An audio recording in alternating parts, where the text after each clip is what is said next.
welcome to Let's Talk Tottenham on the Monday night Fanzone. Things are looking up. 7 points out of 9 after our top player leaves. Everyone's loving Ange, even Robbie Williams, who's a Port Vale fan. Big shout out to James Black, and you might know as the voice of Spurs for that, the reimagining of the Angels song. But there's a feel-good factor at Spurs again. It's only taken 3 games. But joined by Brad and Mark. How you doing, guys? Good, thanks. Enjoying the long weekend. Yeah, and Brad, as you know, has got a channel. That's in the description, but it'll let you know where you find that at the end. We'll find out from Mark if his channel is still going, but speaking for Mac, I don't think it is. But you can still see old content on their Raw Emotion podcast. Eugene in the chat. How you doing, Eugene? Big up, everyone. Big up yourself. Please get your comments in. Hit the like. Hit the subscribe. Very interested to know your thoughts about the Bournemouth game, about Richarlison, about the defenders. Transfers coming in. Big news at the moment. Breaking news. Just before we went on air, Brennan Johnson is the potential incoming. So really keen to get your thoughts on that in the chat. We'll be talking about all that and much, much more. So here we go. Brad, apart from a 10-minute period at the start of the second half, I thought it was one of the most routine, comfortable wins I think I've seen. My only issue is that we're deciding seemingly to try and score the perfect goal rather than just put the ball in the net when we have the chance. But as far as wins go, I'm not sure we really got to second gear in that, and that's good. Well, I mean, you're expecting a difficult game at Brentford. Man United at home is going to be a difficult game. We got the point at Brentford. We beat Man United. But with no disrespect to Bournemouth, you're going there expecting to win. I certainly was. And when I'm confident, that worries me. but you're right. It was a pretty routine. There were a couple of moments, as you say, when Bournemouth were getting back into it. But then Ange made the changes. We'll talk about that because that was key in the game and potentially shows that we have a bit of strength in depth that we maybe didn't think we had. But yeah, I get your point about trying to score the perfect goal. There was a couple of times where I thought we should have shot, but we kept on passing it. But consider it's only our third game, and they seem to be. I mean, obviously, Ange keeps on saying that it's when they start doing things rather than him telling them to do things, and it's that mental muscle memory that you're doing stuff. You're going into the positions because without thinking, you're not thinking, "Oh, I've got to be there now." You're doing it without thinking, and we seem to be adapting to his way pretty quickly, a lot quicker than I thought we would. And the thing that worried me before the season started, the defence, I think we defend him pretty well. Yeah, I mean, we let's be careful here. We haven't faced any really tough opposition, certainly away from home, where like teams like Man City that could hurt us, attacking teams. These are games that last season we were struggling to get any points in, weren't we? In 7 out of 9 in these ones so far, when we struggled last season. Yeah. I mean, we got the win at Bournemouth last season, but it was a right old slog to get that one rather than a comfortable win Saturday. We're playing well, and they seem to be enjoying their football, their smiles.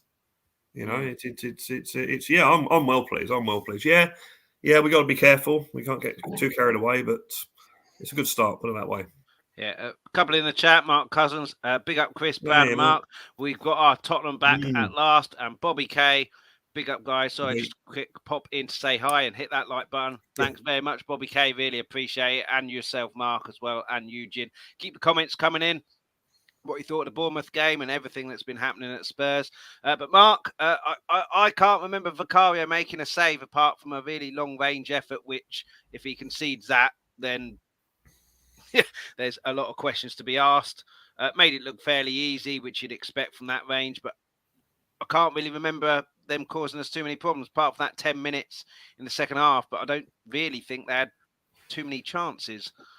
No, I think like Brad said, I was expecting. I was definitely expecting them to score. All we kept 2 clean sheets in a row, and I think everyone, even the Celtic fans saying, he has a rocky start at the beginning, and it's sort of gung ho football. I was expecting some high scoring games. What do we have? Was it 3-2 the back end of last season against Bournemouth? I was there when they. That was just painful, to be honest, wasn't it? Danjuma scores in like the 92nd minute, and then they go up the other end. I find it amazing the turnaround. I mean, I don't even think it is down to Brian. Yeah, Brian. But I don't know how much of it is him just saying, no, just go and play football. There's no pressure. With under Conte, it was everything was structured. You must be here when this happens. You must. I think he sort of said, look, forget about that. Go and play football. A bit like Harry Redknapp. Just go out and play boys, you know. Obviously, there's a bit of structure to it.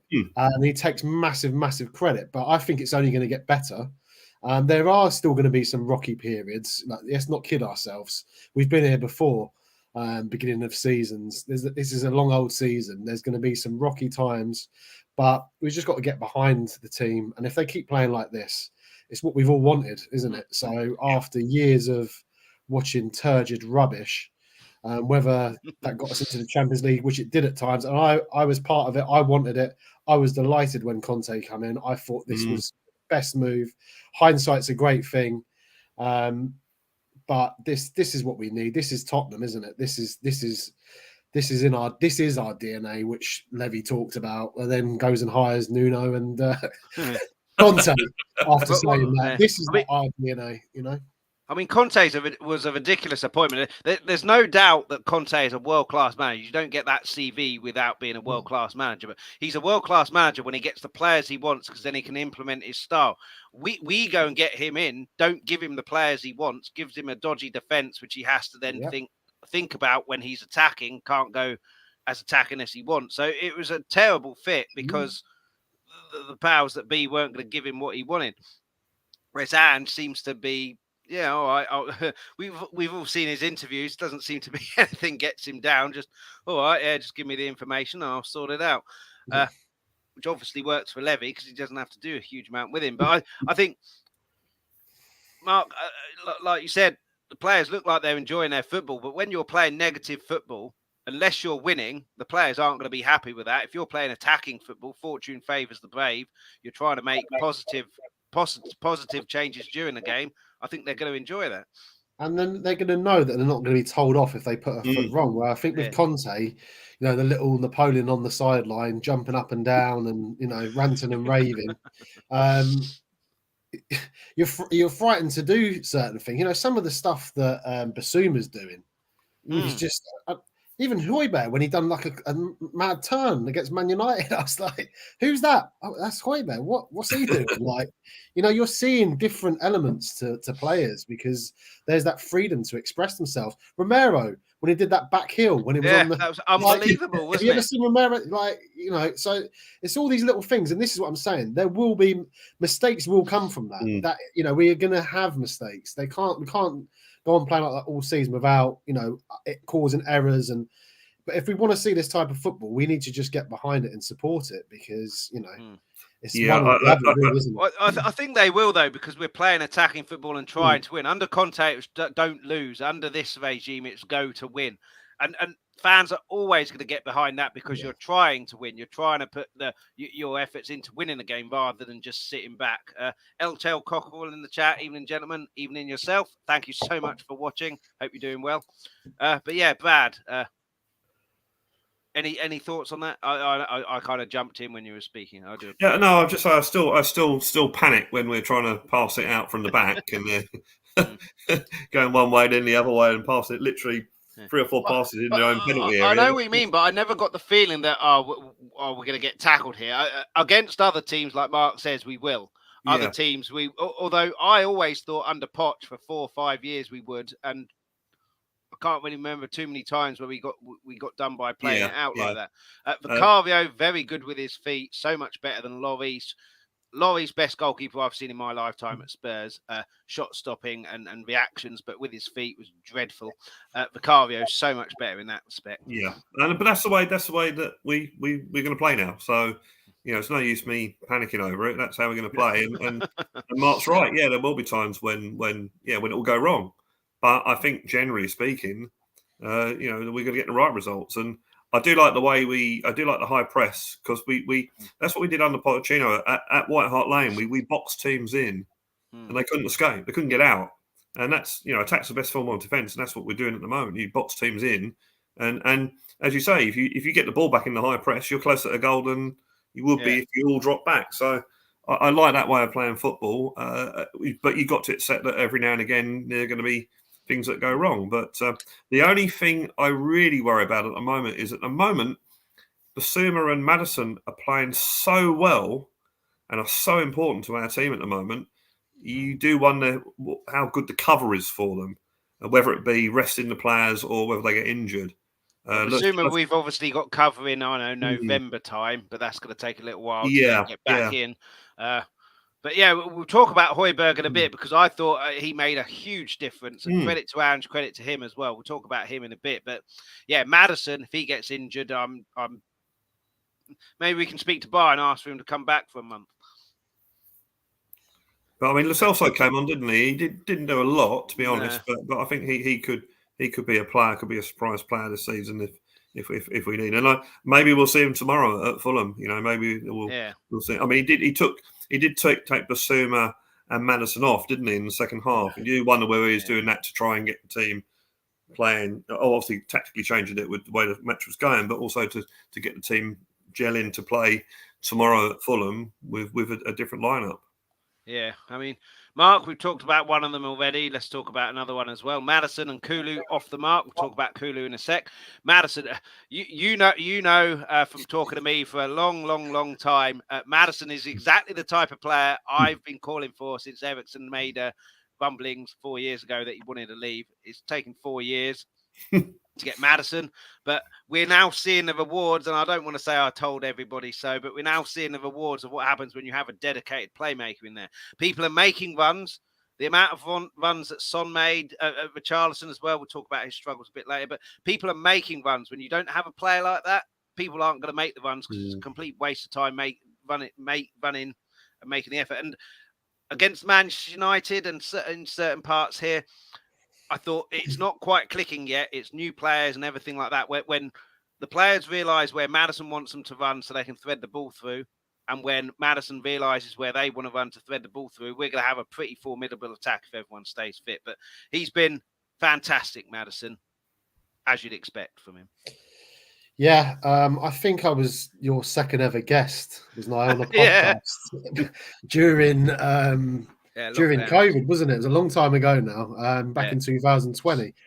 And on that, you said about we need to replace Eriksen. I think Eriksen had just gone. I can't remember exactly, but even the first time I spoke to you, you were talking about getting a playmaker. We finally got one after 3 years. So I did actually think of you when we signed him. I thought Chris would be happy. But yeah, he's been a revelation.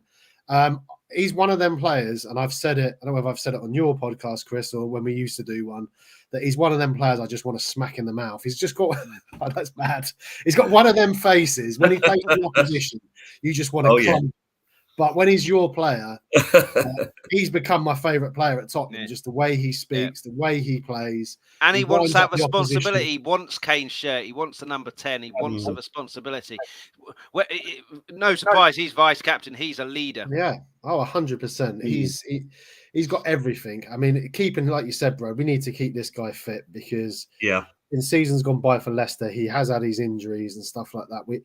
And if he's not there, Lo Celso's the backup. And if we're talking about we waited 3 years, we've had Lo Celso for 2 of them, and he hasn't been he hasn't done it. So I don't know why we suddenly think he's going to be the answer if Maddison's out.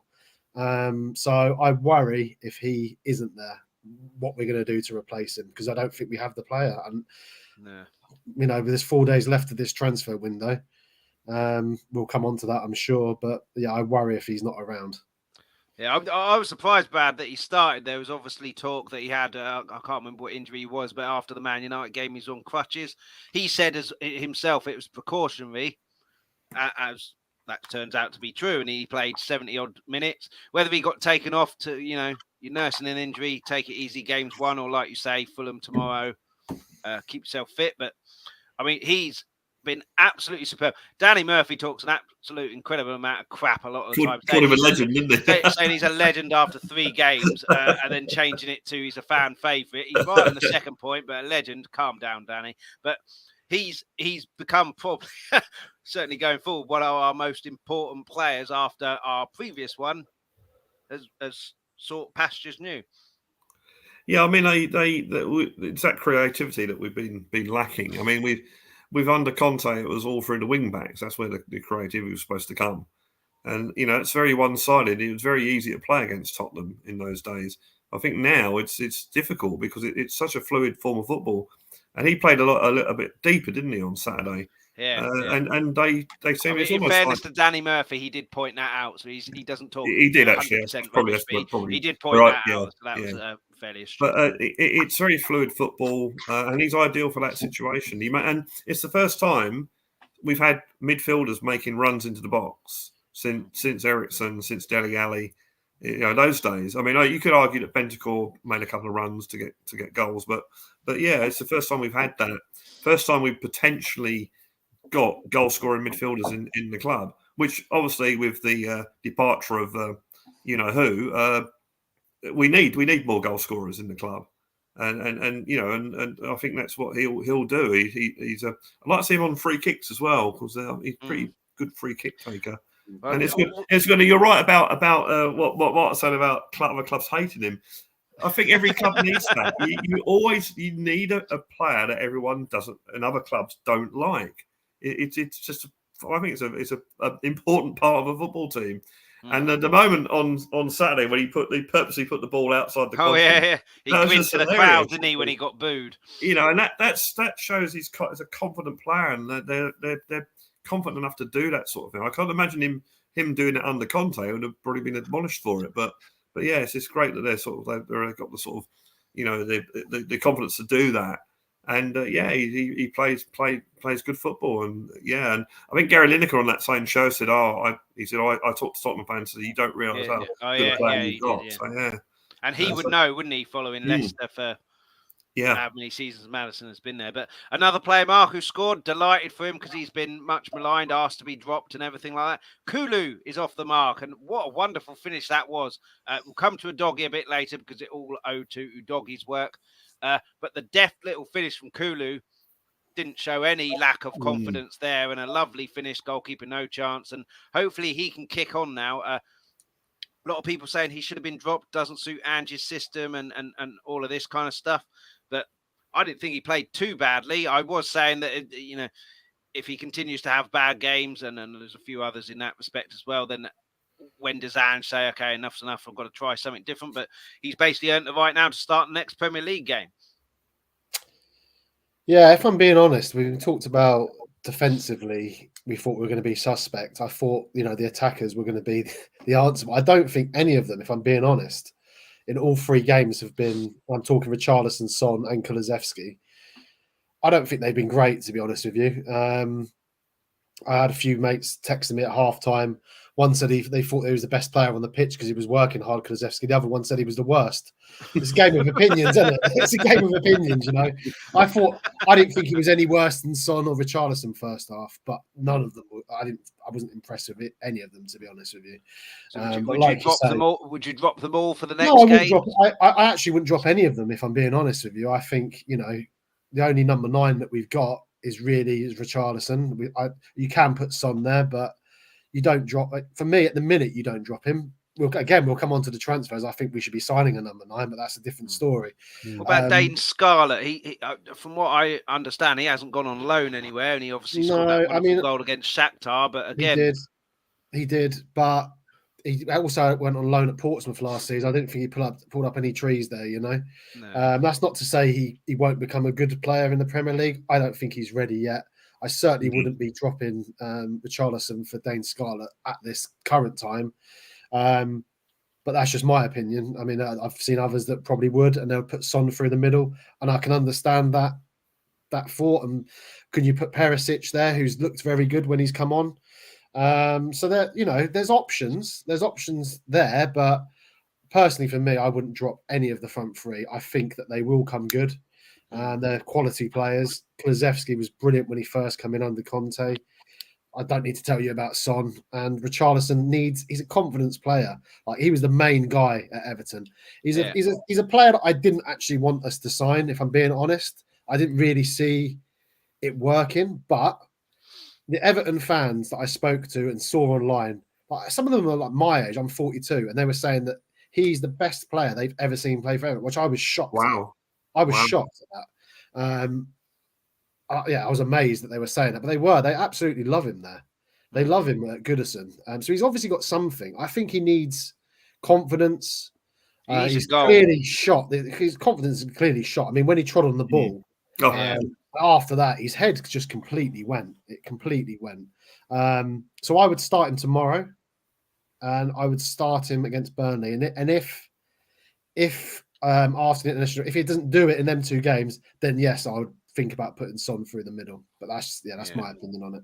Yeah, I think the front 3 haven't clicked yet, have they? No. I think Son had a better game on Saturday. I'd like to see Kulusevski and Son swap over every now and again, because Kulusevski, when you get him on that side, you just have to basically put him onto his wrong foot. If you're a defender, I think it'd be very easy. There are elements now where he's going on the outside and crossing it with his right foot. So I think he must be working in training to use his right foot a bit more and be a bit more, what's the word?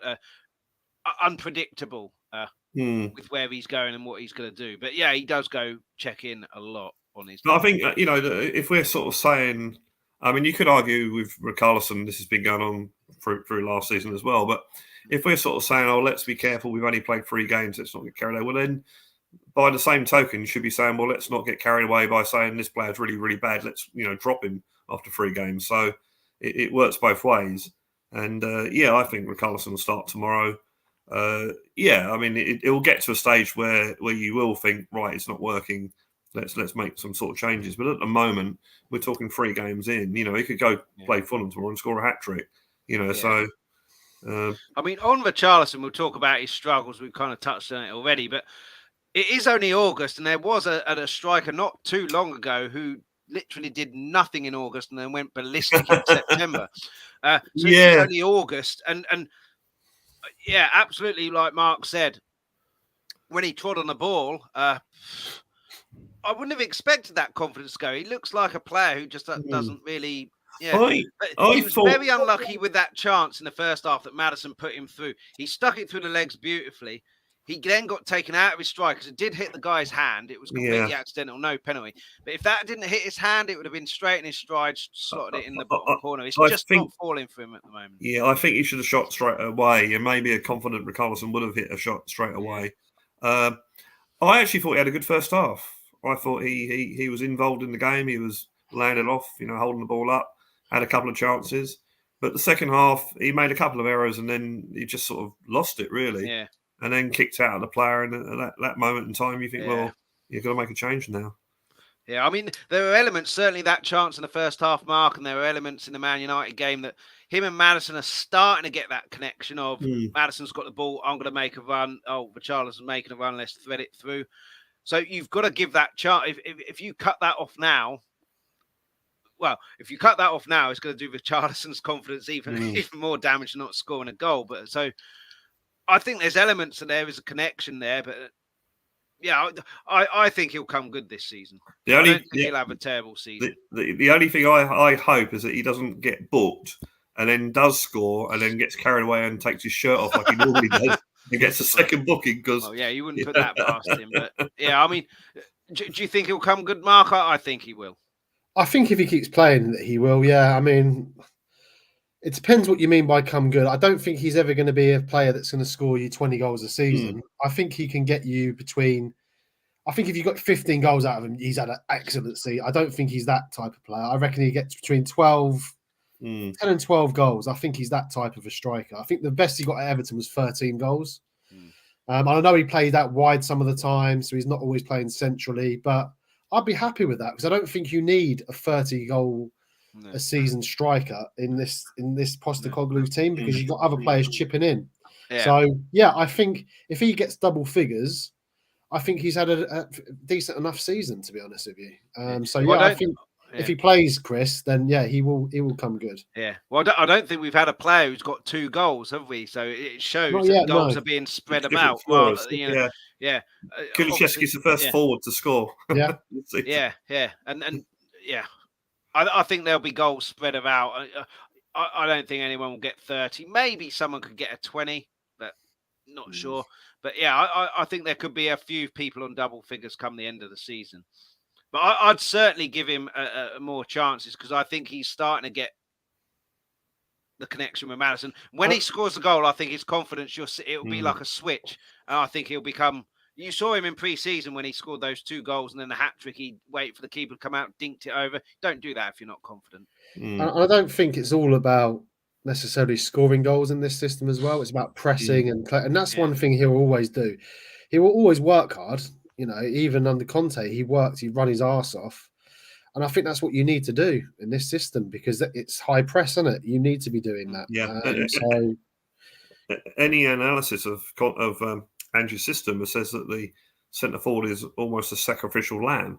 So what Mark was saying about, he might not score 20 or 30 goals. That's fine. Yeah. As long as your team's scoring goals. I think, and I could be wrong on this. I mean, we were linked to a Celtic striker when Postecoglou first come in. Well, I don't even think he was there, but I think, when a manager's heavily linked, they start linking you to every single one of these players. I'm sure we got linked to one of their strikers, and I mean, that's in the Scottish League. I don't think he was prolific, their top goal scorer. I'd have to go back. It was a long time ago now. They had 2 months ago. I don't. Is it Kyogo? Yeah, I think he's a Japanese striker. Yeah. He's not prolific, so I don't think you necessarily have to be in his style. So we'll see, won't we? Yeah, I mean, 2 players who did make a huge difference: Hojberg and Perisic. Obviously, Hojberg. I really don't get the hate that Hojberg gets. I think he's a proper workhorse, proper 100% player, proper heart on his sleeve player. I don't understand the hate that he gets. And let's not forget, he played pretty much every game, apart from the final and then Euros, had to see his mate die for 5 minutes and then come back to life and have to play a game afterwards, then played pretty much every game the following season with no backup. He made a huge difference. We'll start with you, Brad. He made a huge difference. Credit to Ange for noticing. And what I loved about that as well is the proactivity of Ange in making the change. So many times we've seen things are going wrong. Let's give it 10 minutes. Okay, we've conceded 2 goals. Let's change it. No, there was, okay, things are going wrong. I need to change this now. Perisic will come to in a bit because he did it as well. So they both slowed the game down. Hojberg got the ball, calmed everybody down, and Bournemouth's 10-minute spell of possession dominance, I'd say it was, came to a fairly abrupt end. And I didn't want him to leave to Atletico unless a silly offer came in, which you can't then turn down. But I think he's got a part to play in this team, and I think Saturday proved that. Yeah, I think I agree with what you say, that he made the substitutions early rather than let it sort of fester. And as you say, they might have scored, and then he did it at the right time. And he said himself, didn't he? So we've got a very young team, and yet Perisic and Hojberg adds a bit of experience and brings it on, it steadies the ship. Yeah, and he's not afraid to take off his good players, because the players he took off were playing well, and he's not afraid to do that. This is the guy that everyone says, he's Australia. What does he know about football? Well, he obviously knows quite a lot. I thought that's right. And I unless we get in a player that's better than Hojberg or a similar player that's better than Hojberg, then I don't see the point in selling him. Really don't. No. We've got the African Cup of Nations in January. Yeah, so we're going to probably lose Sarr and Basuma. So yeah, we do need that depth in our midfield. He brought Skipp. Skipp came on, did okay. I mean, Skipp gets hate as well, which I've never understood. Yeah. This is a guy who I thought had a storming start to this season under Nuno, and then got the injuries, didn't he? The 2 bad injuries, and he's still really coming back from that. So yeah, I don't get all this hate for Skipp as well. I think the issue for Skipp is that he's obviously homegrown, and because of a certain player who decided to beat Jimmy Greaves, that's the benchmark for a homegrown player. Anyone who's below that is fucking useless and therefore not worth wearing the shirt, which is completely unfair. Harry Kane's a once in a generational talent, and I like Skipp. The injury really derailed him slightly. And let's face it, unless injuries happen or the African Cup of Nations or form completely dramatically changes, he ain't getting ahead of Sarv or Basuma anytime soon. No. And then you've got Bentancur to come in, who's got pedigree from when he came over. But Hojberg, Mark, would you sell him? Were you glad he stayed? How did you think he did on Saturday? I would sell him if the offer was sort of 30 million, because this is what we're bad at doing is moving players on at the right time. We always have been. I think if you're getting an offer of 30 million for him, then I probably would. I quite like him. As you say, he's always going to try his best. He'll always be out there on the field. So I don't mind him staying. But yeah, if we got a good offer, I would let him go. But again, only if we were getting someone in that's going to fit the Postecoglou style, maybe a replacement for Maddison if he got injured. We spent the 30 million in another area. Otherwise, I don't see the point in getting rid of him because we're not overrun with decent midfielders, are we? We play free. And you've just said it. We're going to lose Basuma. We're going to lose Sarr to the African Cup of Nations. And then we're only left with Skipp, Hojberg, Bentancur, and Maddison, isn't it? So that's not a huge amount. Even Alfie Devine's gone out on loan. Harvey White apparently is going to leave. So leave permanently.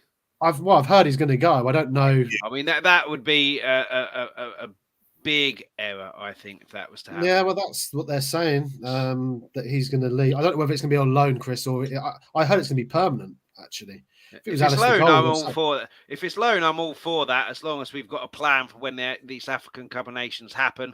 No, Let's also can play in there, I suppose. But I think it's permanent. That I'm sure I read Alistair Gold say that he's. Yeah, I'll be worried about that if it was permanent. Well, to be fair with Harvey White, he's looked a decent player, but he hasn't really had many opportunities at Tottenham. No, he hasn't.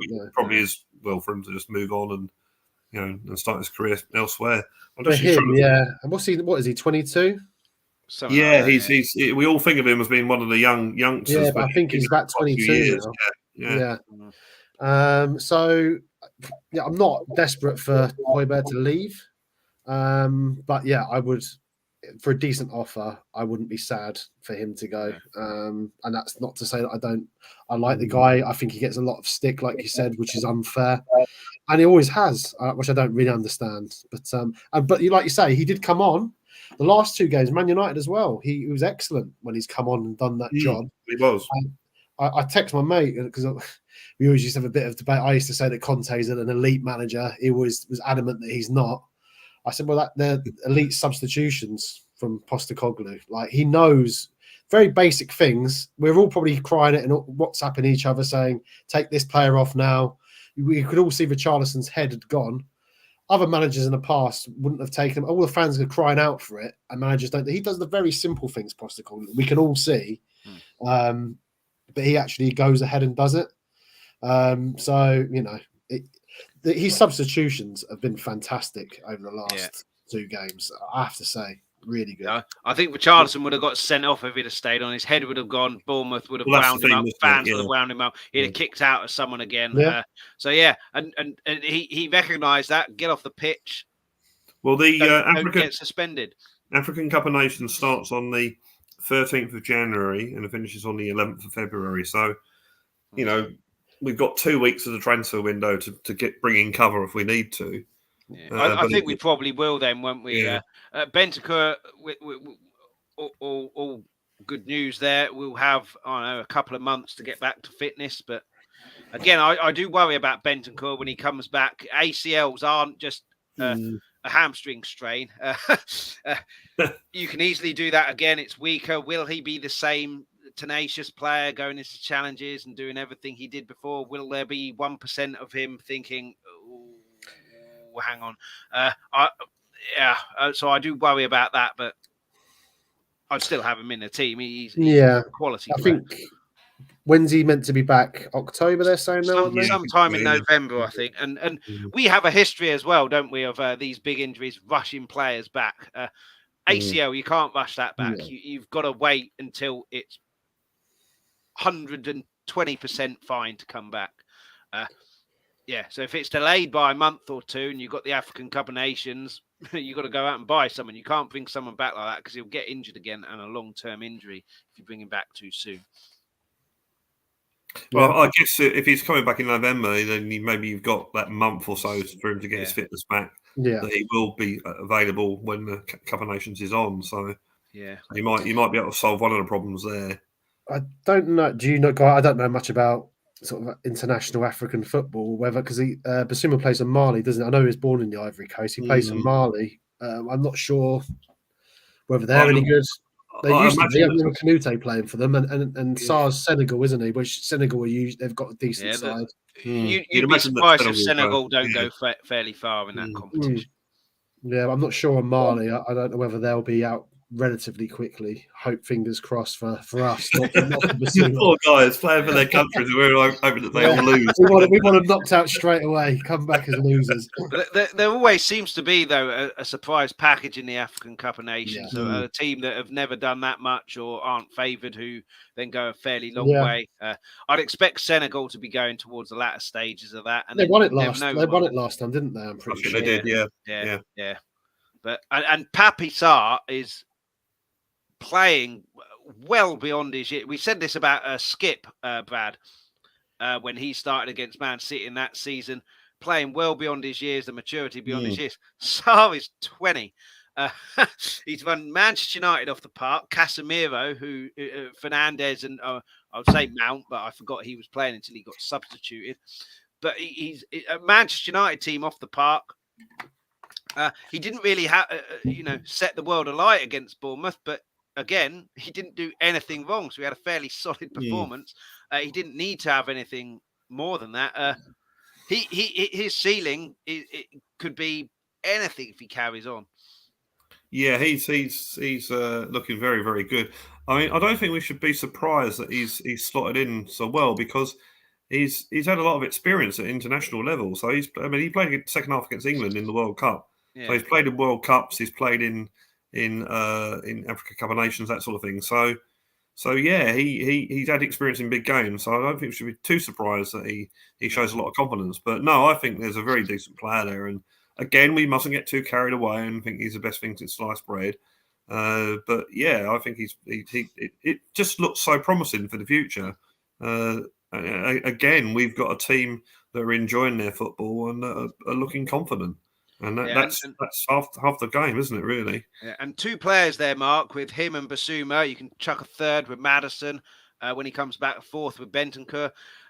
I'll go back to my heyday, which was the Poch era when Ericsson was playing. One of the best things that him and Dembele ever did in our team was when the going got tough and the other team were on top, those two would get the ball, keep the ball for 5 minutes, momentum squashed, we go again, and then they're quick enough to ping it straight away. We've got that back again. We had 60-odd% possession under Poch, on average, around about 30-40 under Conte, Mourinho, always coming back at the defenders. Obviously, under Poch, they were unbelievable defence, that 4 and the 5, if you include Lloris in his prime. Under Conte, it was constant pressure because we never had the ball. Basuma keeps the ball. Sarr is keeping the ball. Maddison can keep the ball. I think we've got it back again. And we'll talk about the defence later, but I think part of the reason that the defence looks much better is they're not under constant pressure. And we've seen Van Dijk under constant pressure. Even the best get flustered and make mistakes. But I think our midfield is so much better than it's been, I don't know, for 3 years or however long it's been. Yeah, and I suppose some of that is that a lot of the time the midfield was bypassed because we were just booting the bloody ball because we never kept hold of possession. We were quite happy for the other teams to have possession and sit back and try and soak up pressure. And it was just, it was really bad. But I mean, Basuma has been, for me, our best player this season. I mean, we all know he won the man of the match the first 2 games. He's the player that we thought we had signed when we got him from Brighton, and we thought we had the bargain of the season, and it just never happened because he was never given the chance to flourish, really. And Ange has done totally the opposite and given him responsibility. Yeah. So it's 25 million.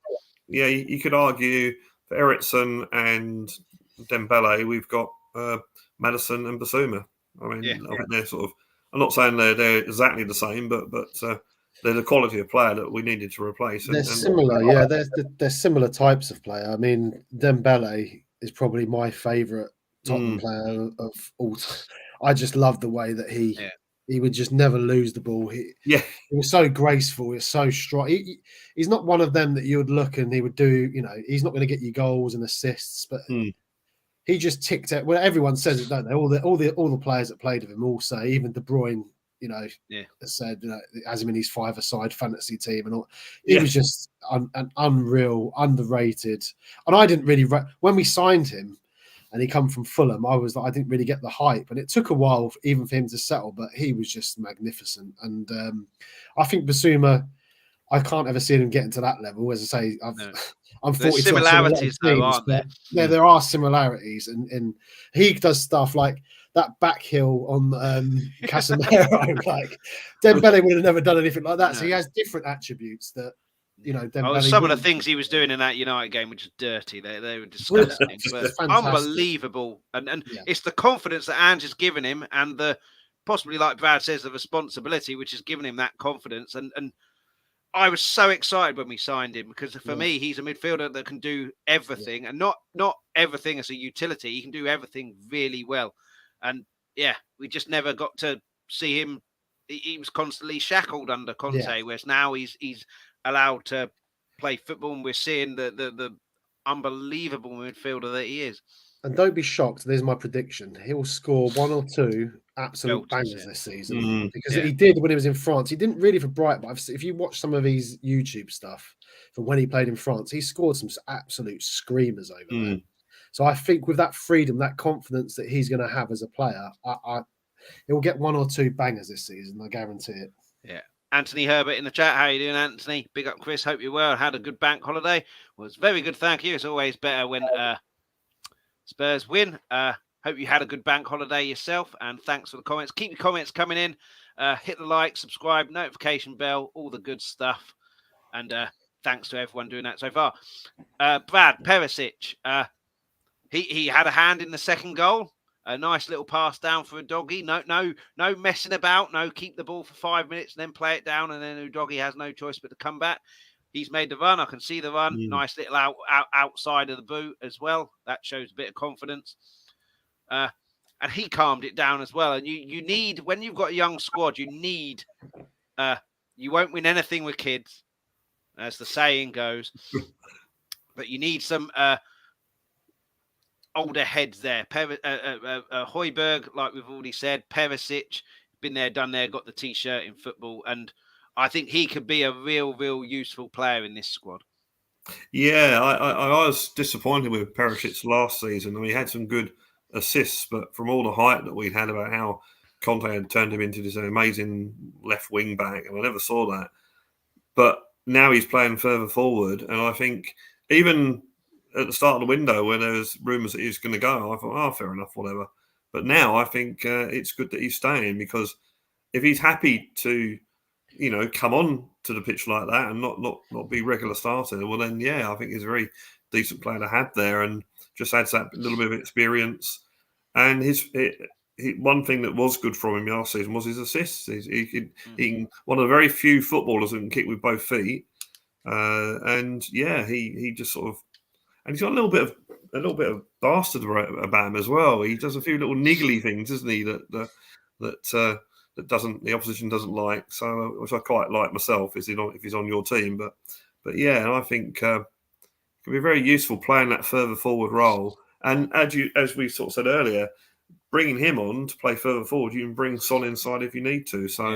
So I think he's. I hope he stays. Well, he hasn't indicated he wants to go now, and he's. Well, there was talk. There was talk, wasn't there, Mark, at the start that he wanted to leave when Conte went, and then I think someone like Sparta Prague, I think there was someone like Sparta Prague, someone like that were interested in him. But I'm pleased he stayed, and he obviously wants to stay. He could have easily thrown his toys out the pram and everything like that. Said, I just want to leave. I think it could be really useful this season, and. Yeah, really kind of calming influence. Old head will help. I said it with Sessegnon last year, didn't really work out, but this year I think he can really help Udogie, and Udogie will come on to him a bit later, but he looks an absolute star as well. But he can learn a lot from Perisic, and stuff like that can be invaluable sometimes. Yeah, and I think he did help Sessegnon in the early days. I think even Sessegnon said that, didn't he? Because Sessegnon actually started okay, but Sessegnon doing Sessegnon stuff, falls off a cliff, gets injured, needs to go. Another one needs to go. Yeah, I think he could help Udogie, and I would keep him. I'm like you, when I saw the links to it was Hojberg Split, because he's from Split in Croatia, going home. Yeah, I wasn't bothered. I was like, whatever, mate. Like, you're probably on a very decent wage, because we got him on a free transfer, didn't we? So he's probably on circa 100 grand. I was like, go. But actually, I think to have someone like him, he's a Champions League winner, a World Cup World Cup finalist, actually, isn't he? He scored against England in the semi-finals. He set up the other goal. He's done everything in the game. Actually having him around, I think, would be a very good thing for a season. As Brad said, if he's happy to sit around, so I wouldn't necessarily have him starting, because I don't know with his age, but he nearly scored, didn't he, against Bournemouth? It was brilliant. It was a brilliant bit of skill, and it just went past the post. So I'm more than happy for him to. I mean, he would be my go-to forward substitution at the minute, because we haven't seen Solomon yet. Well, I think we'll probably see tomorrow. But Perisic, I mean, keep him around for sure, definitely. Yeah, I mean, I really like him, and like Brad said, his assists last year, crosses, and another one from corners and set pieces. But it's the old head. It's the old head, and the. He's not captain or vice captain, but he's a leader on the pitch. He can be kind of Ange's spokesman as well. So not just that, Chris. I think to have someone like that who. I've seen some of the training that he does.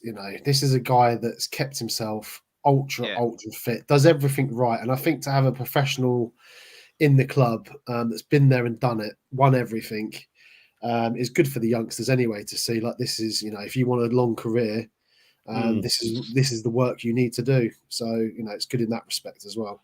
You see that picture of him, I think, last season. He hasn't got a 6-pack. He's got like a 26-pack. Yeah.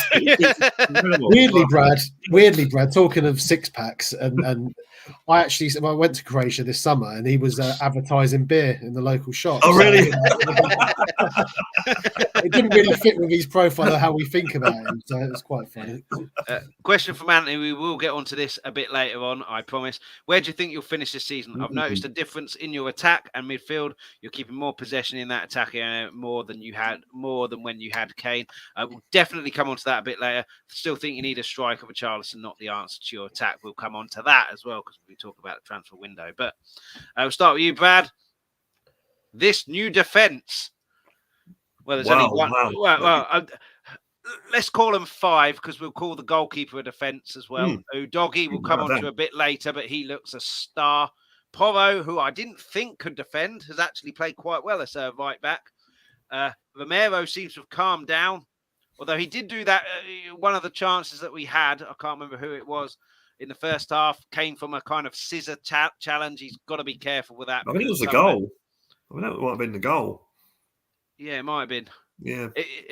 But he's got to be careful with that. But Van der Ven, I think it was Maldini, and Tommy always talks about it as well. If you're making a slide challenge, you've already made a mistake. But he was making quite a few, not chasing back, but in terms of engaging the ball.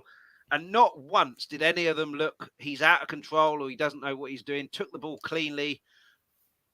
We talked about Maddison having a wonderful start. Van der Ven's had a wonderful start as well.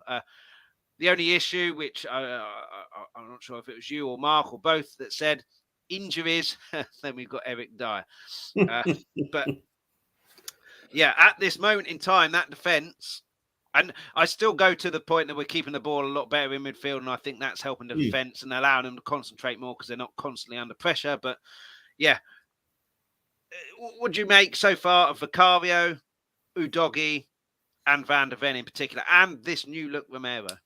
Well, I think they're not carrying any Tottenham baggage, are they? Really?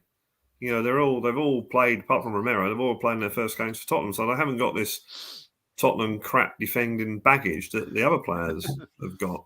And Romero, masterstroke by Ange giving him the vice captaincy, because he seems to have calmed down a lot. He's still as aggressive as ever, but he seems that there's not as many rash tackles from him this season that I've noticed.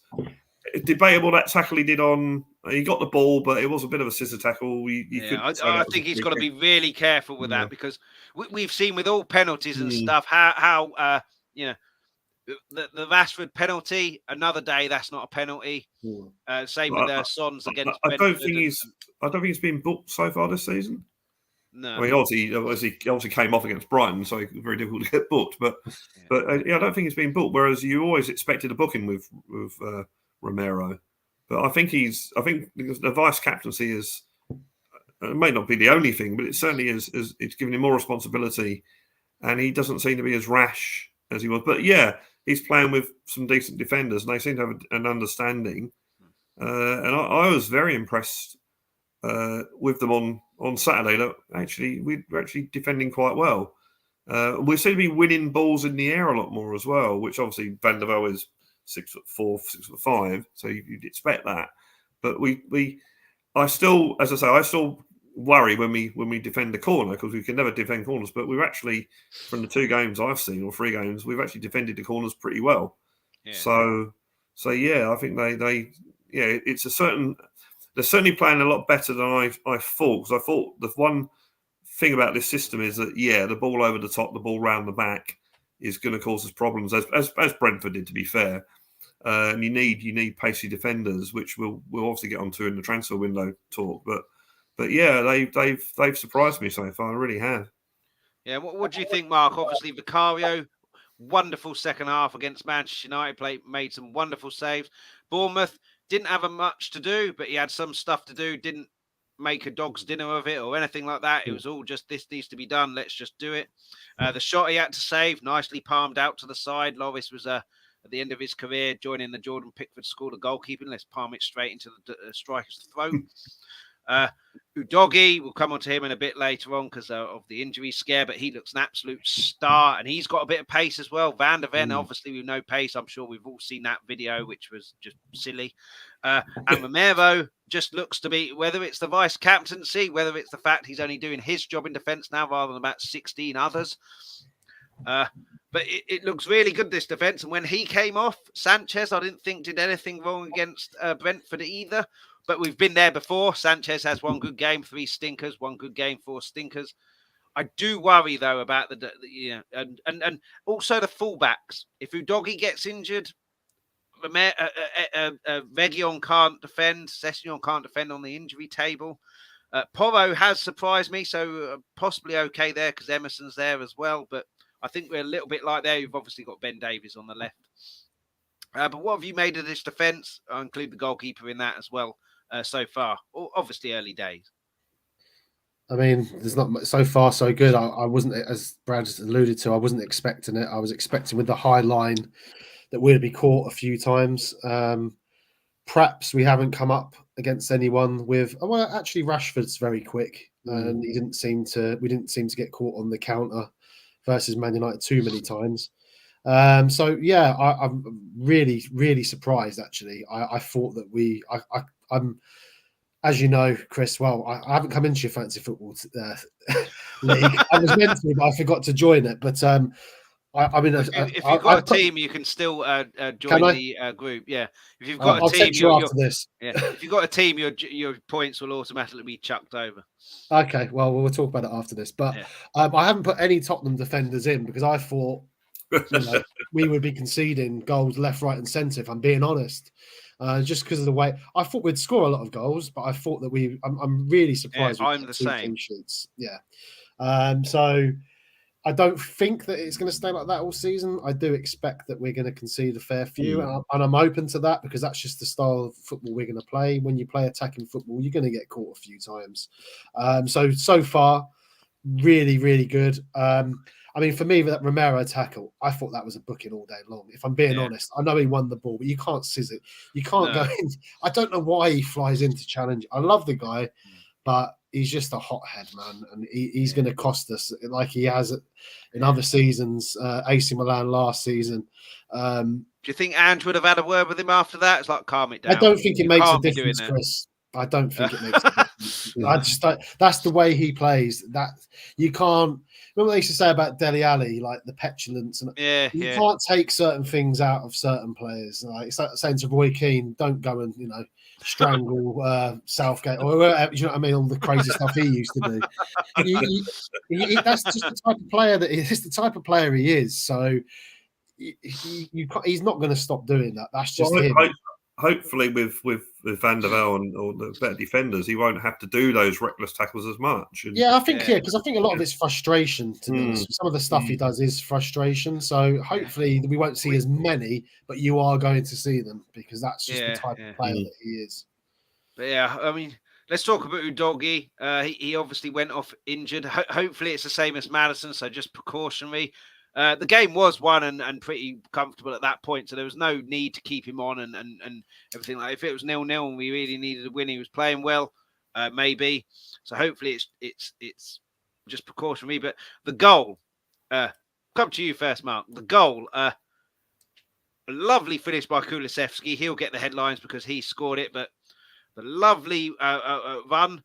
Perisic found him. The lovely 1-2 with Son. The desire to get it back in, put it into a dangerous area. Whether he saw Kulu's run, I'm not sure, but we'll give him the benefit of the doubt and say he did. Going forward, quick. Running back, quick. Wants to help out as the left back as well. I mean, we talked about Sarr. He's playing beyond his years as well. Was tearing it up at Udinese last year as well. I think we've got a real player there. Looks really, really good. Did he score against Brentford? I can't remember. Did he get our first? Romero scored, didn't he? And who else? Yeah, Romero and Emerson. It was in a friendly he scored, didn't he? He scored in the pre-season friendly. I think it was West Ham with a header. That's it. He looks really good, mate. And what's he, 2021 as well? Yeah, very early 20. Yeah, another one that I would like to put in the fantasy football team, but I thought we were going to concede goals. He had his numbers are excellent. You still can, Mark. It's your team. I know. I'm fearful, mate. I'm fearful that we're going to start conceding. But yeah, mate. Again, Paratici, like we've got to give the guy credit. Like I've seen like so many people slag him off on that, but if you look, Sarr. Ndogi, Kulusevski, Bentancur, Romero. He signed some donkeys as well, but I think how much have we paid for Ndogi? What is it like 15 million maximum? Yeah, something like that. Yeah, it's very cheap. If you could probably double your money on him now. If you wanted to get rid of him, I'm sure like loads of top clubs would be coming in for him. What a player! Like. I didn't know whether he would be able to do this role because he was playing wing back at Udinese, and we obviously signed him as a wing back. But he's been so good, man. I just can't believe how good he is. Pre-season, he looked good as well. Watched him against Shakhtar, was excellent. So yeah, mate, was delighted. But again, what happens when he is injured? Yeah. We're back to Ben Davis playing that role, and I'm not going to slag off Ben Davis. Yeah, I'm not going to slag off, but I don't know. That's just a massive downgrade on someone like Ndogi, who slots into the midfield. As you said, a fantastic 1-2, and the pace to get on the 1-2 to cut it back across to Kulusevski he's just brilliant. So yeah, this is where we're going to struggle, is when one or two have to come out. The ones that come back in, it's going to cost us, unfortunately. Yeah, we're back, aren't we, Brad, where we had a really good first 11 squad. Maybe not quite, but Udogie looks an absolute star. Let's just hope this injury isn't that serious, because that'll do him the world of good. It's fine doing it in a friendly, it's about fitness, but doing it in a Premier League game, competitive game, fairly early on in your competitive career for that team. Fantastic. He was a threat constantly in that game as well. And I like Ben Davies, but you do not get that pace, you do not get that strength, and you do not get that desire of going down and attacking like that. Ben Davies is more defensive minded. Yeah, I think Ben Davies or Benny Davies, as Ange calls him. I think I'm still happy to have him in the squad as a backup. Udogie, as far as what Ange was saying, was he thinks he kicked the ground, and the reason they took him off was because if he'd have come off onto the sidelines, he would have to wait about 30 seconds before he could come back on again. So it's just a quick to make the substitution as there's 10 minutes to go, whatever. So I think he'll that's I don't think there's any major problems there. But it was weird because he's suddenly on the ground, wasn't he? How did that happen? He come out afterwards. I don't know if you've read a press conference or an interview. Postecoglou said he's absolutely fine. He could have carried on, but he thought it was better just to get Ben Davies on to stop any momentum because had to wait 30 seconds or get Benny on. So Benny come on, but I think he'll be fine. And it's such a shame that Sessegnon hasn't been the player that we all thought we were getting, because then left back we'd be well and truly well covered. Yeah. But unfortunately, I think Sessegnon, he's injury prone. Who knows? Maybe this operation we'll see the end of that. But I think, it's such a shame that we didn't get the Sessegnon. It's amazing, Brad, to be honest. Yeah, because he was like the stellar English talent. He was, Fulham. Everyone wanted him. Like he was amazing as well in the Championship. Yeah. I mean, the decline of that player is quite staggering, really, because he was but I don't know what it is. It's just never worked out, sadly. No, it's quick enough for the Postecoglou system as well. So but I think when he had the injuries, he lost that quickness because he lost not so much he lost the quickness, but he lost the confidence to just basically go for it. I mean, there's an element that if he plays in this team, he'll be given the confidence instantly by Ange because go forward. But you can't rely on him because he's only got 4, 5, 6 games before he gets injured again, unfortunately. So I agree with Mark. I like Sessegnon, but if you want to succeed, you can't be carrying passengers. So he's got to go for me. But it'll be a cut price because you're not going to get £25 million back, I don't think, for a player who hasn't really done it at Spurs and is constantly injured. But I like him, but he's just... I like Dyer as well as a person, but unfortunately, he's just not good enough, so he has to go as well for me. But we'll talk about the transfers in a bit. But Anthony did ask where we think we'll finish. We're second at the moment. We're actually third, but we're joint second, so we are second. Where can Big Ange take us, Brad? All the very way to the top. League, cups, whatever you want to talk about. Treble is on. No, I still stick by my earlier season prediction, which was a mid-table prediction. I think we could go well in the cups if we get the right draw. Let's face it, you need the luck of the draw in cup competitions. But I think given the team seem to have gelled quicker than I thought they would, there's still a long way to go, and I'm sure Ange would say that himself. But I think towards the end of towards January when the FA Cup starts, then I think you might see us to start really, really performing well, because I think by that time it'd be starting to click. And then in following seasons with the right recruitment, there's no reason why we can't be out there competing. I don't think at the moment. I mean, I watched the games yesterday. I watched Liverpool, Newcastle. Watched West Ham and Brighton. And I don't normally watch other games, but this weekend I did. I don't think there's a lot of difference between the teams in from say second to about 6th or 7th. Yeah.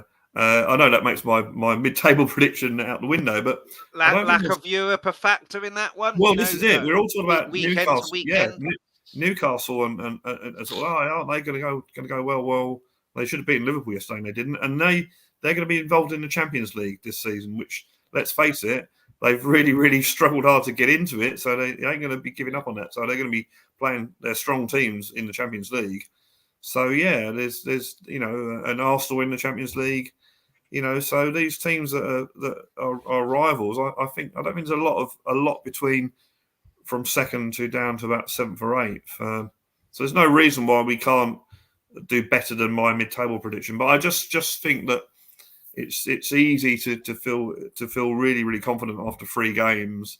But we, as I said earlier, I expected us to win at Bournemouth. Brentford, a point was what I hoped for. I actually hoped for a point against Man United at the time, but we got the win. So yeah, I think realistically, I said at the start, if we get a European football place, a Europa League place, I think Ange has done incredibly well in his first season at Tottenham. Because we seem to forget. I mean, we're all really happy at the moment. We seem to forget how much of a disarray we were in at the end of last season, and how hopeless it looked. So that's why I'm thinking that if we get in that top 6, then that's an amazing job I think that he's done in his first season. What about you, Mark? Top 5 is Champions League. I think 5th is too much for us this season. I would be quite upset, certainly in the cup games, and if we didn't play a strong team in all of the cup games, and you need a bit of luck there.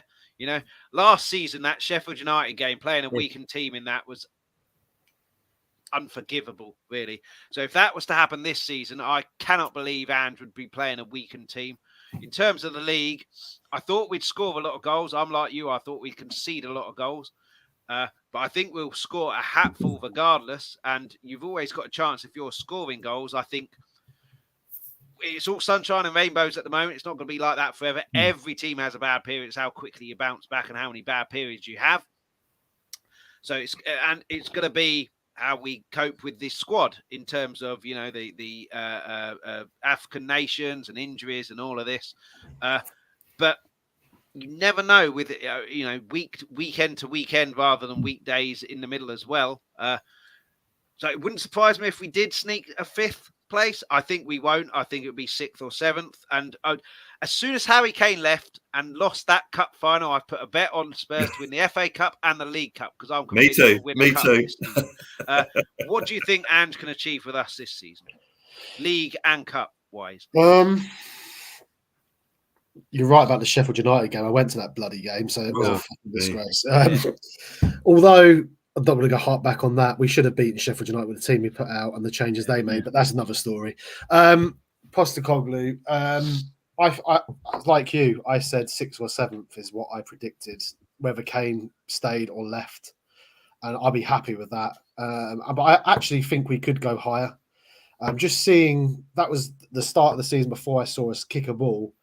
I think you can tell when players have bought into something or not. And you can tell there's, like under Pochettino, when there was togetherness about the team and they were enjoying what they're doing. I that kind of thing can, we sit with Newcastle last season, and on paper, Newcastle, they've got some very good players, but they've also got some very average players. But there was a togetherness. They were all going in the right direction. They were all fighting for something. I think we could do that, and I think we could finish in the top 4 or 5. I'll stick with my prediction of 6th and 7th, but I would not be surprised if we went higher than that because I think we've got good enough players to do that. So look, I always say it. I would rather a cup than finishing in the top 4 anyway. I think I've changed it. I think when Conte came in, I said no. I think we need to get back in the Champions League to keep Kane. But for me, the best moments as a fan that I've had was when I was in the stadium when we beat Leicester 1-0 in the Worthington Cup final, when we beat Chelsea 2-1. Yeah, when we beat Chelsea 2-1. When Woodgate scored. They're the best moments. I'm running out the stadium, seeing my mates, going back down to Tottenham, when I was drinking back in them days, going into the pubs. They're the moments that you remember. You don't remember. I do remember coming top 4 when we beat Man City in the Etihad when Crouch scored, and it was fantastic. But since then, it's like, oh, we got top 4. Are we going to win the Champions League? Probably not. We got to one final.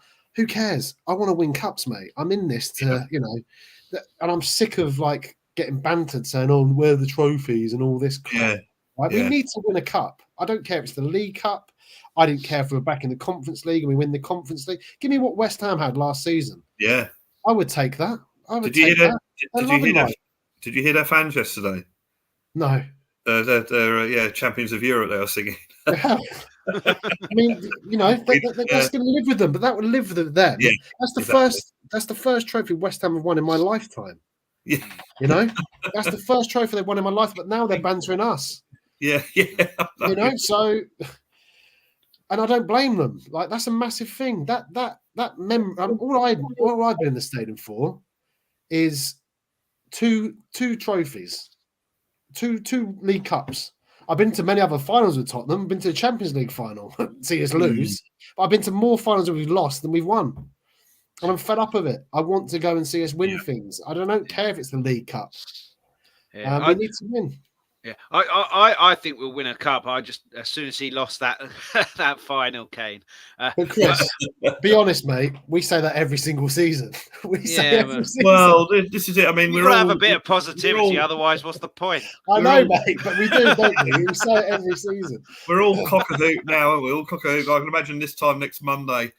Oh, Jesus. I thought the team they put out against Fulham and we lost. It could be tomorrow, Brad. Went to Burnley and what's going on? Sort of, But I think as well, in terms of the league, there's no expectation really. And Ange has already come out and said, I love that. No expectation. Well. Yeah. Under Conte, there was serious expectation because of what Conte has done. Same with Mourinho, wins everywhere. When Poch came in, there wasn't really a huge amount of expectation, and then we obviously gone up. None really, and none really with Ange, and that was before when we had Kane as well. Now we've lost Kane. There's seriously no expectation. So I think we'll obviously have a bad patch, obviously. But it's how you negotiate that. But in terms of the cup is next, Brad. How do you think we'll line up? For me, I think it will be exactly the same.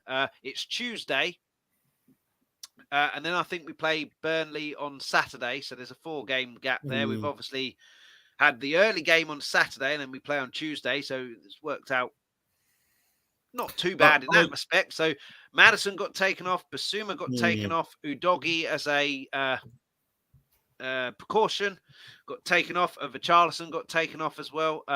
I think it will be as strong a side as he can manage, barring a few maybe niggles or tiredness. Yeah, and then really go for it. He said in the embargo press conference, he said that Richarlison will play. He said he might have to make a few little changes and that, but he said I'll put out a team that I think will win the game. I know that's a cliche, and all managers will say that, but he said, I want to win it. I want to win.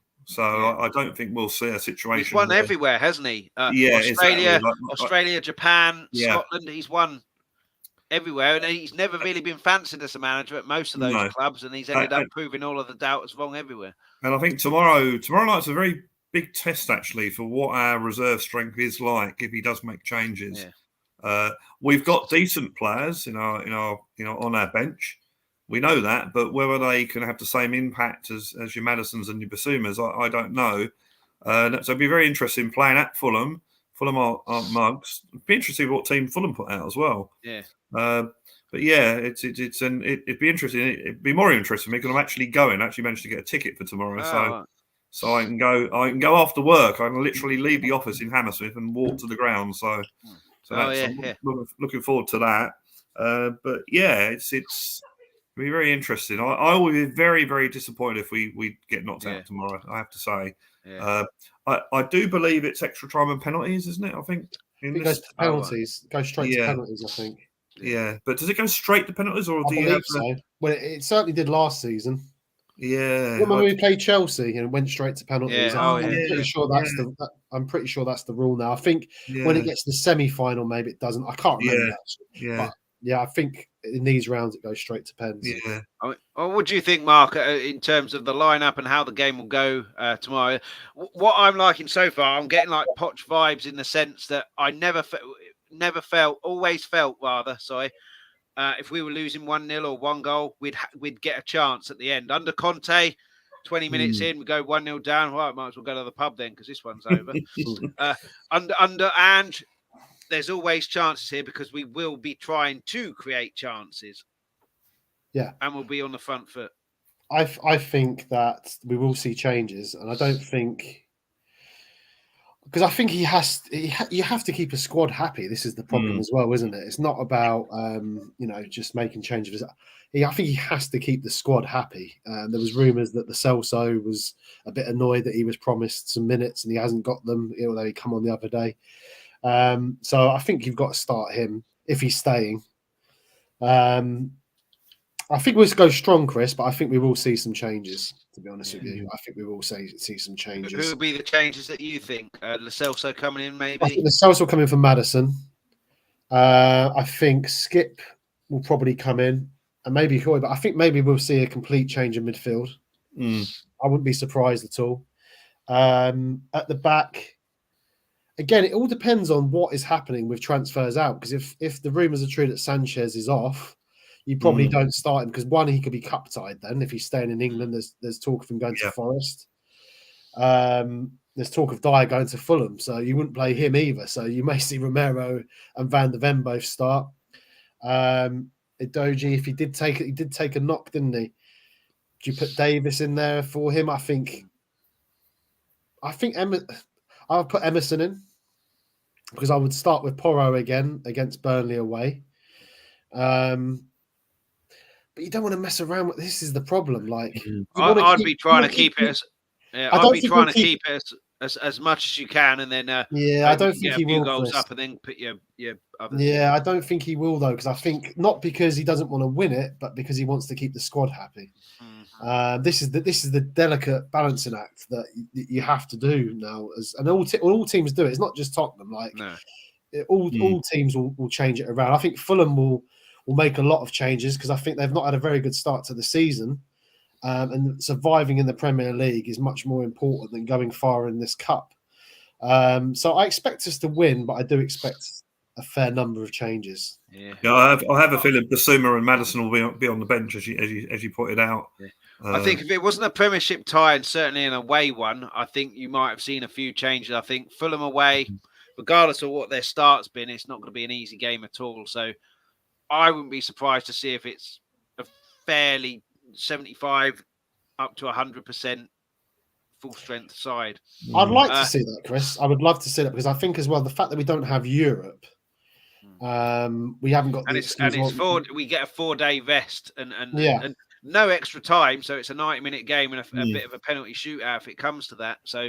And we did miss a game in pre-season, didn't we? We didn't have a great pre-season, so we need to get up to fitness. So I'd like to see a full strength. I just don't think that we will because I think he will need to keep players happy that are not playing games.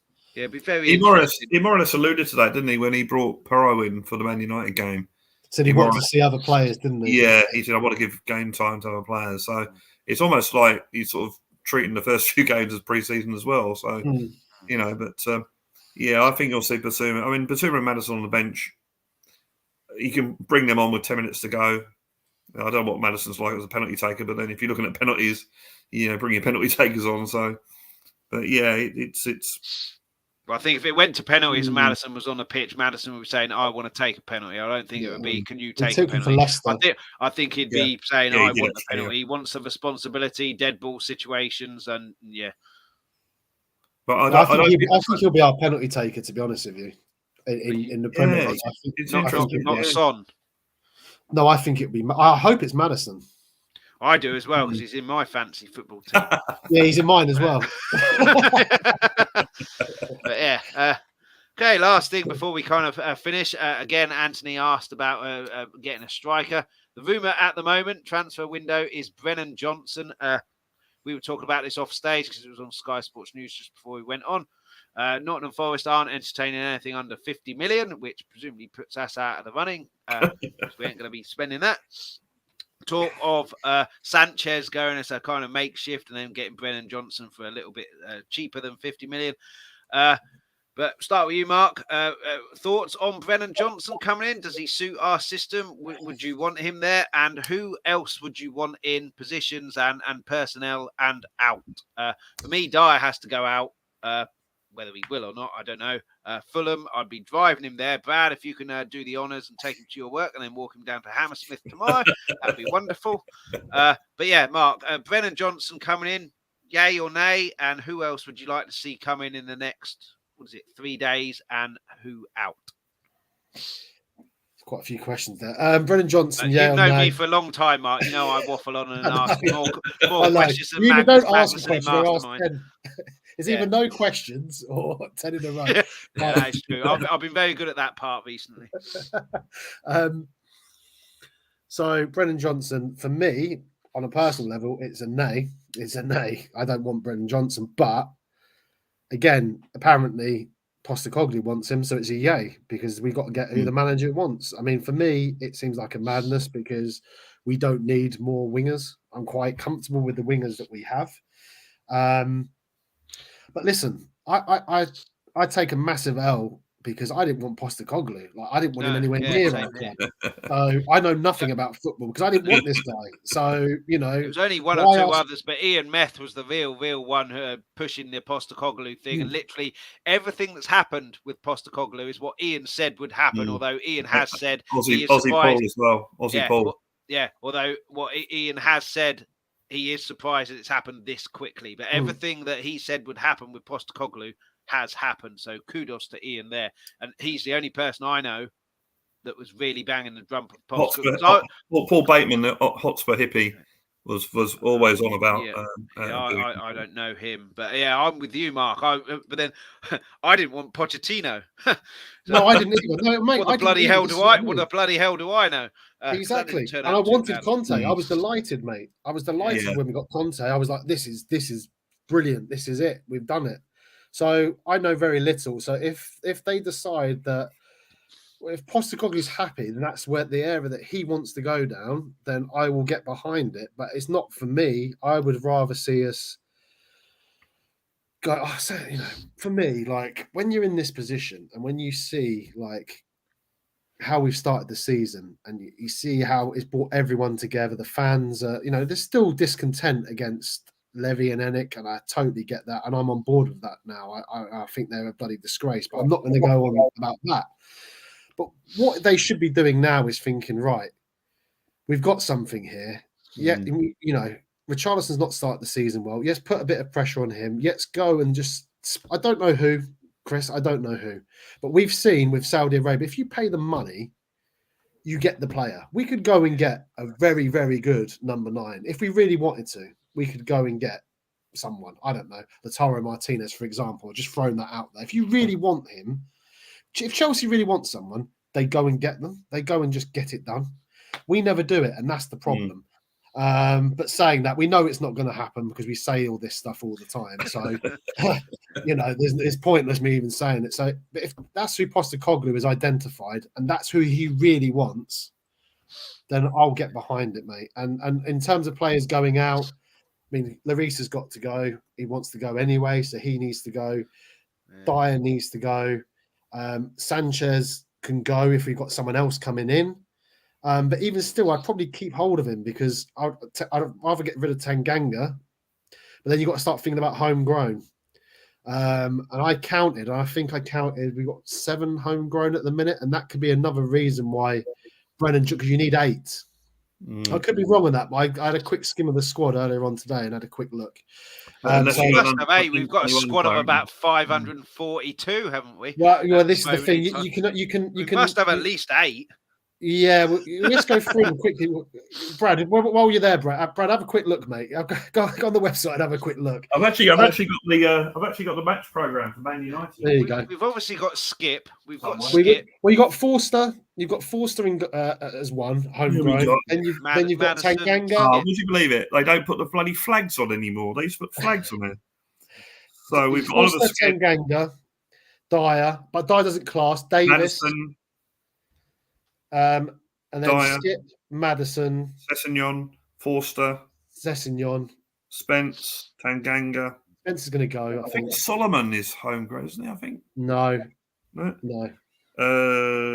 It's 6 or 7. I think Davies is now classed as homegrown. Davies is classed as homegrown in the Premier League, not in Europe. And Dyer is not classed as homegrown. Ashley Phillips is too young, because I think he's under. I'll just read them off the program. Yeah. Brandon Austin, Alfie Whiteman, Dane Skyler, Alfie Devine is gone anyway. Yeah, and it's 8. It is 8 because I counted earlier. Yeah. So I think that we can need 8. We got 7. But some with foreign players, you can, if they're under 21, you can class them as under 21s, can't you? I think. Yeah. In the league. Yeah. And so obviously Europe can be a conversation for next summer potentially. Yeah. Because at this moment in time, it's irrelevant. So can we get rid of? We can't really afford to be getting rid of British homegrown players because we haven't got the. We need 8, and we've only got 7 from my counting. And again, forgive me if I'm wrong, but from what I counted, we've only got 7 who qualify at the minute. So we need Brennan Johnson to come in. That would make 8. But Dyer doesn't matter because he was Sporting Lisbon. He's not considered homegrown. Yeah. But if you got rid of Tanganga, you've then got to bring in a Tosin. That would be a homegrown. That covers it. So these are all we've got fucking 4 days, mate. Like, what the hell? To figure out why do we do this? Like, one thing's never changed, is it? Yeah, No. never changes. No. What would you do, Brad? Because from speaking to Ian, pace on the wings is what Ange plays, and Brennan Johnson has pace. Yeah. For me, 50 million for him, I think is quite a lot of money. I still want a quality centre back in Tapsoba, someone like that. People are saying in terms of striker Vlahovic, he wants Champions League football, so he's never coming. I think even like Mark said, if we splash the cash at him, it's just you're not in Champions League, not bothered. Juventus aren't either, are they? No, but Juventus are a far bigger team than us. They are, but we pay a lot more money, Chris. But anyway, yeah, that's a fair point. Yeah, I think I'd have. What would you do, Brennan Johnson? Yes or no? And who else in and who else out for you? Well, Brennan Johnson, I believe, is quite versatile. He can play on a wing as a sub striker and that sort of thing. And as Mark says, if and Ange apparently has given the go ahead. If we can sort something out with him, we'll get that. The only thing that worries me is, one thing I don't think we'll pay 50 million. I think that's definitely not going to happen. No. Which suggests that they might do a player plus cash deal. And what does worry me, I agree that Sanchez has to go. He's one of the old guard that have been responsible for us losing goals. But if you sell Sanchez in a makeshift deal to get Brennan Johnson, then you're stuck with players like Dyer.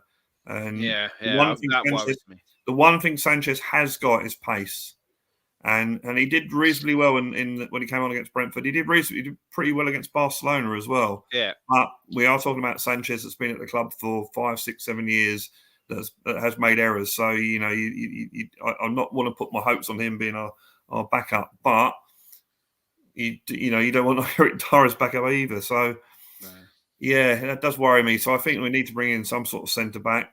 I've got a feeling it might be someone like Longley. I think they might go back into him, which I don't agree with. But a centre back. I'm not so much we need a striker, but we need a forward. We need a goal scoring player, and I think this Gift Orban. I mean, I've been caught up in all the razzmatazz about him as well. But I think that seems to have gone off the table now, doesn't it? We don't seem to be interested in him anymore. But we should go and get the highest goal scorer in Belgium, Vincent Janssen. Well, he actually is. He's got more goals than Gift Orban, which is really? Yeah. Oh so my word! This is the thing. So yeah, he wasn't a bad striker. I don't think he's playing second fiddle to Harry Kane, who's a Spurs legend. Was one of the greats when he was there. It's pressure. He was only 21. He's possibly a striker like Defoe was, who needs game time to get his confidence up, and was never going to get that game time. No, but I don't think he was ever good at that. He spent, after he left us, he spent the majority of his career in Mexico. Now he's playing in Belgium, Chris. He didn't get injured for a year. He broke his leg or ankle or something like that, didn't he, as well? But I didn't think he was a bad striker. 4 days in the window, before the window shuts. I mean, you can only see panic deals now, can't you, really? Do you think it took we'll us sign anyone? Or get rid of anyone? Do you think there'll be any business? I think the Brendan Johnson one will go on right until deadline day, and then it will be like 1 minute to midnight, and it's we've agreed terms now. But I think we'll too late. Yeah, I'm not that. we haven't heard anything apart from Reguilon being linked with Man United. I haven't heard any more about players. I haven't heard that one. The only links I've heard with him are Spanish teams. And for that matter, Hojberg being linked with Man United as well, which I find a bit strange. I didn't see that, but yeah. But at the end of the day, Postecoglou's got to pick 25 players for his squad. Anyone out of that squad, if you haven't been sold or on loan or whatever, then Yeah, I'm surprised players aren't trying to leave. Lloris was apparent. I thought he was going to Lazio, but they couldn't offer first team football, so he said no. But he ain't going to play here. It wouldn't be bad to have us a kind of goalkeeping coach, I guess. But Ndombele, Postecoglou has pretty much said, "Get out." He's still here. He said he's still here. Five or six players, isn't he? But then if you're well renowned for being someone with a bad attitude, and we're presumably with Levy saying we want this amount of money, you've got bad attitude. It's either going to be loans again, which we in a year's time we're back to square one because we've still got them and we end up losing them all for free in 2-3 years. You've got to take hits on these players. If the manager doesn't want them in, get rid of them. Come what may, get rid of them. Yeah, we're making all this money from this F1 go-karting. Beyonce playing 2 gigs, Guns N' Roses, Lady Gaga, Tyson Fury, Robbie Williams all of this next, stuff. probably. Yeah, just get rid of them. And Ndombele can't stay at Spurs. We've had 3 managers now who've said his attitude is terrible. Yeah, but yeah, he's still here. Just get rid of him. And if no one wants him, rip the contract up. Yeah, you've lost money. Yeah, you've lost money and all of that. But you're gonna. I just don't understand it. I mean, it's fair on the player as well to rip the contract out because then that leaves them as a free agent. They can go and do what they want. But I can't see a lot of everyone's going to ask me loads of action. I personally can't see much happening in the next 3 or 4 days. Maybe as I said, Brendan Johnson one that will go, and then it will end up too late anyway. We haven't been linked with any defenders apart from Sosin, who I can't say his name, but apparently he wants to go to Monaco anyway. Yeah. So, and then the other deal is I think Longley, but apparently Barcelona got another forward, haven't they? Or something that they stop saying Longley. I'm sorry, but I don't want it. Don't get me wrong. I don't. Yeah. I mean, him coming in is just as bad as Ndombele staying for me. I prefer it to Eric Dyer. I must admit, don't get me wrong. I think a lot of the hate that's shown against Eric Dyer is totally reprehensible. But he's good enough to play for Tottenham now, so he's got to go. And so I'd prefer Longley in there than Eric Dyer if I had the choice. But no, I agree with you on that, Brad. Yeah, but. Yeah, it's they got this forward at Barcelona because they got to offload some players from the wage bill, haven't they? Who, sorry? Fati. All right. Is that what you're saying? Ansu Fati at Barcelona? It might be. We've been linked with him, yeah. Yeah, so maybe there might be a deal there, but yeah, I can't see much happening. I think we left it too late. I mean, it took us 3 months to get a defender. So I think we'll sign Brennan Johnson, or we won't sign anyone. And outs will just be loans because we want too much money. I think we'll get 2. I think we'll get Johnson and Tosin.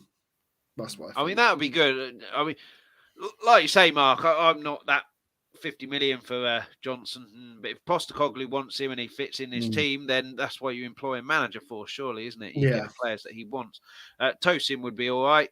I think we need and I don't know who's out there, but I think we need a goal scoring, a fox in the box type, a goal scoring forward. Yeah. I'd like to have seen. You said before, like Orbit. I know we all jumped on the bandwagon on it, but why not take it? If we're supposedly going after we're going on data and all of that kind of stuff. He's got great numbers, isn't he? So you would think he's 21 years of age. If you want to take it's something different as well.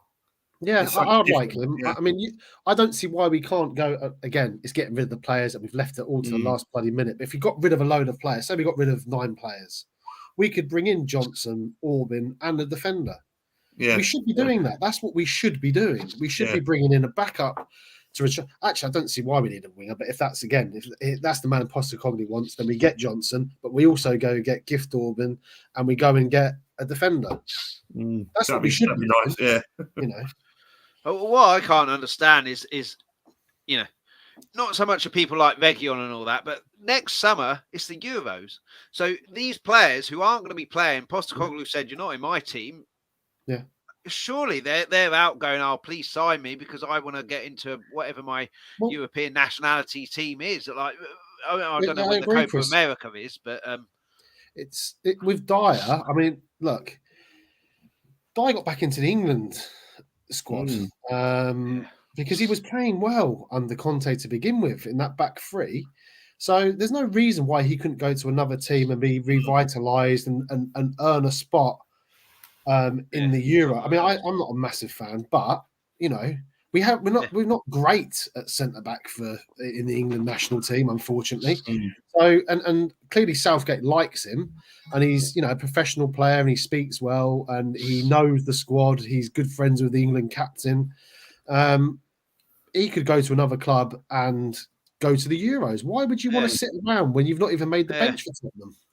Well, that's the thing. Eric Dyer hasn't made the bench in one game, has he, this season? No. So that tells you a lot about the players that he wants. So I don't understand. Something will happen in a transfer window. Maybe not with us, but something will happen. Maguire will go somewhere. Yeah, not us, but I think my prediction is, and I'm not optimistic when it comes to Levy and Enick and everything else, but I actually think it is going to be it will be a busy few days for us, ins and outs. It has to be. Yeah. It has to be. Yeah, I think Johnson will end up coming. I think we'll end up doing what Forest want, and with all due respect to Nottingham Forest, his head has possibly been turned. A team who were in the Champions League and in Europe. We'll see. But yeah, we've got to get players out, and players have got to want to go out. I mean, Hugo Lloris, French captain. Surely he's retired. He's retired, Chris, from international. Yeah. Oh, but what do you do with a player like Lloris that's had that? You just let him go for free. That's what you do. That's the respectful thing you do for players that have been at the club for such a long time, such a loyal servant. You say, well, we won't ask for a fee for you. You go and find a club. Yeah, but players like Umbrella, you just whip it up and go get out. Yeah. If his attitude is that bad, which seemingly it is, because Postecoglou, like Dyer, hasn't even stuck him anywhere near the bench. So same with Spence. Apparently his attitude is not. Well, he's been linked with Leeds, and Spence has been linked with Leeds, and apparently other clubs are interested. But again, another loan deal.